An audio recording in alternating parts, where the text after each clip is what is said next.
La semaine dernière, le Niger a marqué l'histoire en devenant le premier gouvernement africain à suspendre sa coopération militaire avec les États-Unis, une décision sans précédent. Comme mentionné dans notre vidéo précédente, cette action souligne un tournant dans la géopolitique africaine. La suspension de la coopération militaire signifie que les troupes américaines et leurs bases à Agadez, au Niger, ne sont plus les bienvenues. Cependant, les États-Unis cherchent à maintenir une présence sécuritaire dans le pays, comme le montre leur récente réunion avec le gouvernement militaire nigérien. En résumé, les États-Unis font pression sur le Niger pour reconsidérer sa décision et leur permettre de rester. Les discussions portent sur les conditions d'une éventuelle présence militaire américaine réduite.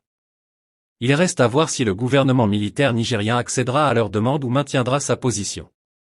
La récente suspension de la coopération militaire témoigne du désir du Niger de défendre son droit souverain à s'associer avec n'importe quel pays, y compris la Russie et l'Irak.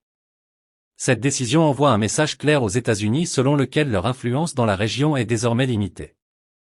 Si vous visionnez notre vidéo sur la suspension de la coopération militaire par le Niger, vous découvrirez notre analyse selon laquelle cette coopération semblait davantage profiter aux États-Unis qu'au Niger, selon le régime d'accord entre les deux pays. La junta militaire affirme que cet accord était imposé au Niger, donnant aux États-Unis le choix de répondre ou non aux appels à l'aide contre les terroristes. Ainsi, les avantages de la présence militaire américaine au Niger sont, selon nous, insignifiants. Depuis leur arrivée en 2012, l'insécurité n'a pas diminué, et le nombre de terroristes tués reste questionnable. L'armée américaine n'est pas présente pour aider le Niger à combattre le terrorisme, mais plutôt pour prévenir son extension depuis le Sahel vers l'Ouest, et potentiellement agir en cas de décision de l'Afrique de l'Ouest contre l'Occident. Cette coopération, selon les dictionnaires, devrait bénéficier aux deux parties, ce qui n'est pas le cas dans la relation entre le Niger et les États-Unis. Cette dernière semble parasiter stratégiquement le Niger dans la région du Sahel. La base américaine au Niger est cruciale pour eux, d'où leur désir ardent de la maintenir, malgré la suspension déclarée de la coopération par le gouvernement nigérien.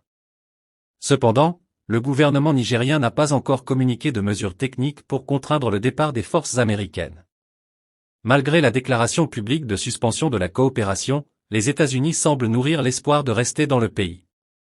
Pourtant, selon Andrew Labovich, chercheur à l'Institut Klingandial spécialisé sur le Niger, les États-Unis sont en train de décider de leur propre sort, malgré leurs investissements économiques et sécuritaires dans le pays au fil des années. Les responsables nigérians semblent désormais peu intéressés par le maintien de la présence américaine. Il est clair que pendant longtemps, les États-Unis ont cru pouvoir compter sur le Niger, le considérant comme différent de la France. Mais en réalité, le Niger ne partage pas ce point de vue. Comme l'a souligné J.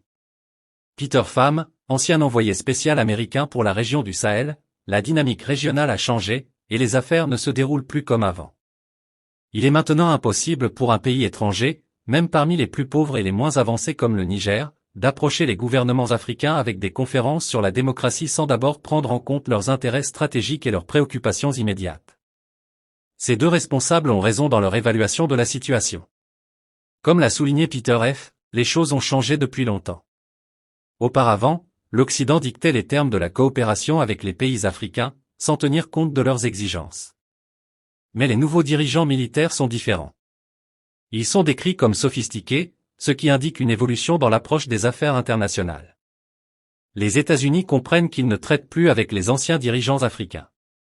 La vérité est que même si le gouvernement militaire du Niger et les États-Unis parviennent à un accord permettant aux troupes américaines de rester dans le pays conformément à l'ancien accord, celui-ci serait certainement dissous. Un nouvel accord serait nécessaire, probablement avec une réduction du nombre de troupes américaines, et le gouvernement nigérien exigerait plus de transparence dans les activités américaines au Niger. C'est l'une des préoccupations exprimées par le porte-parole du Niger lorsqu'il a lu la déclaration annonçant la suspension de la coopération militaire. Selon lui, depuis l'arrivée des États-Unis au Niger, le gouvernement nigérien n'a pas été informé du nombre de personnels civils et militaires américains sur son sol, ni de la quantité d'équipements déployés, ni des renseignements recueillis sur les terroristes. Tout ce que les États-Unis ont fait au Niger a été réalisé en secret, une pratique courante dans leurs bases à travers le monde, où le gouvernement haute est souvent exclu de leurs activités, entraînant un manque de transparence. Même si les troupes américaines devaient rester au Niger, le gouvernement nigérien exigerait probablement une plus grande transparence. De plus, le Niger demanderait aux États-Unis de ne plus interférer dans sa politique intérieure ni de dicter ses alliances internationales. En effet, il s'agirait probablement de la principale exigence du gouvernement nigérien. La souveraineté est une priorité pour la Nouvelle-Afrique, et si l'armée américaine souhaite rester au Niger, elle devra accepter que le pays puisse s'associer avec des nations telles que l'Iran, l'Irak, la Turquie, la Chine et la Russie, indépendamment de l'avis des États-Unis. Peu de temps après l'annonce de la suspension de la coopération militaire, l'armée nigérienne a appelé le président russe, Vladimir Poutine, pour exprimer sa solidarité après les attaques terroristes à Crocus, qui ont fait 139 victimes. Les deux dirigeants ont également discuté de la coopération militaire contre le terrorisme au Sahel, ainsi que d'autres domaines de coopération mutuellement bénéfiques. Cela montre que le Niger n'a pas l'intention de rompre ses liens avec la Russie ou d'autres nations non occidentales. Tout cela indique que si l'armée américaine veut rester au Niger, elle doit être prête à accepter la présence d'autres forces étrangères, y compris russes. Mais les États-Unis seront-ils prêts à accepter cela? Nous vous invitons à partager vos opinions dans les commentaires ci-dessous. N'oubliez pas de liker, de vous abonner et de partager cette vidéo.